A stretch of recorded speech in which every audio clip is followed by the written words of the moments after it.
Hey guys, how you doing? Hope you're doing well. Gonna read through this full article here. I'm gonna let you know that I am a little bit late on this one. It's dated the 18th of January, so about a week late. A newborn boy has been found dead in a bag outside of Chicago fire station. A newborn boy was found dead in a duffel bag at a near North Chicago fire station early Saturday, the Chicago Police Department have said.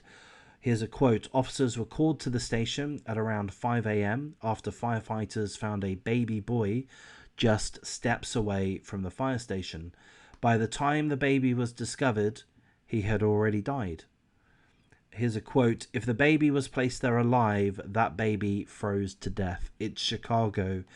It gets cold at night. You can't leave a baby out to the elements. Said Dawn Geras of the Save Abandoned Babies Foundation. And maybe that's an organization that's worth looking into. It was not immediately known how long the baby was outside the building. Dawn Geras, noted that after years of advocating for the safe haven law and informing the community about it, she felt devastated. Here's a quote. It makes me feel like I failed. There was one other woman out there who didn't know about the law or how to use it. And because of that, there's a dead baby on the doorsteps of a firehouse. It shouldn't happen.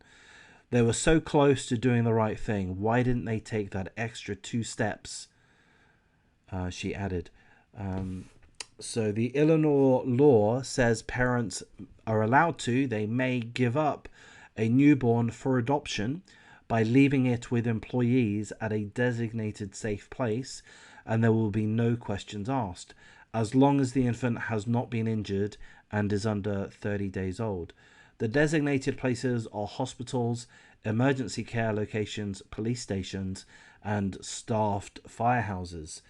Illinois' safe haven law is a safe way for parents who make the difficult choice to give up a newborn for adoption. Handing over a newborn to a firefighter or a paramedic directly at a firehouse can help facilitate the safest outcome. No questions asked and no judgment given. Now, advocates are hoping baby boxes could be a solution to situations such as this. It is a tragedy. I'm just going to comment from here out in.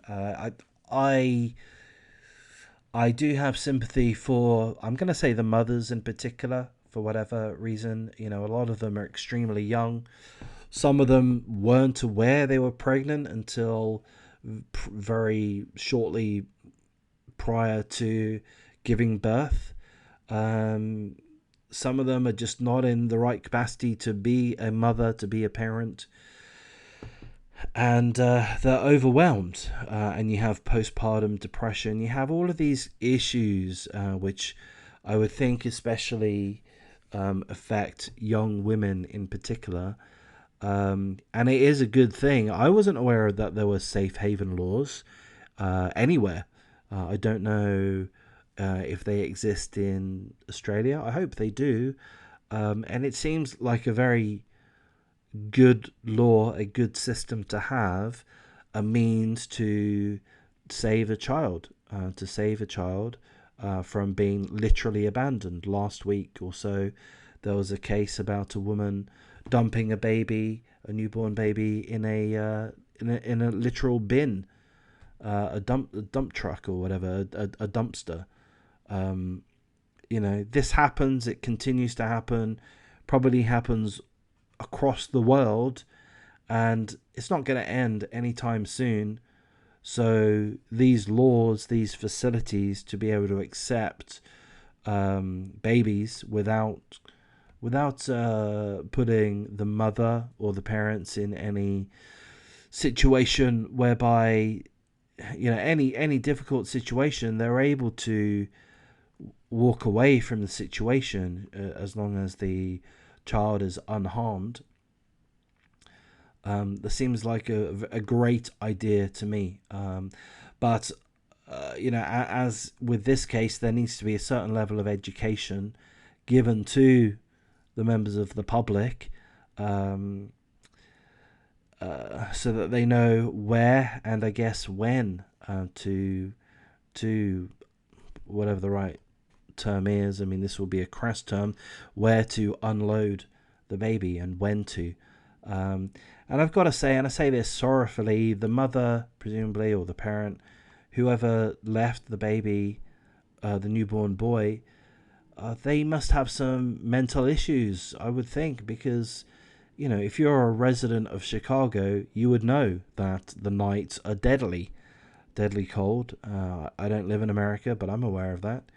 And to leave a baby out in a bag overnight, um, the outcome unfortunately was inevitable, and I would have to think that the mother or whomever it was that abandoned the baby in that manner just didn't have the mental capacity to realize that. That would be my guess, sheer speculation. Anyhow, it's a dreadful situation. By the sound of it, I'm not familiar with this organization, but it sounds like a very worthwhile organization to me. Save Abandoned Babies. I hope they do get support. I hope that they have some level of funding. I hope that they are a good organization. Not all charities are quite as good as they purport to be, but let's hope these guys are, and let's hope improvements can be made. I mean, this is a very difficult and tragic social problem, and like with all problems, there's rarely a perfect solution. These guys seem to be on the way. They have fire stations, emergency services facilities, police stations able to receive abandoned babies. So they're doing a lot. They're doing a lot. They're on the right track, and maybe having what was suggested, a like a baby box, baby boxes. I don't really know what a baby box would be, but a box which would perhaps sit outside of these facilities, and which would keep a baby safe and warm, should anyone choose to abandon or unload the baby. So look, they'll make these improvements. Things will get better, but regrettably, in this case, one baby boy has frozen to death.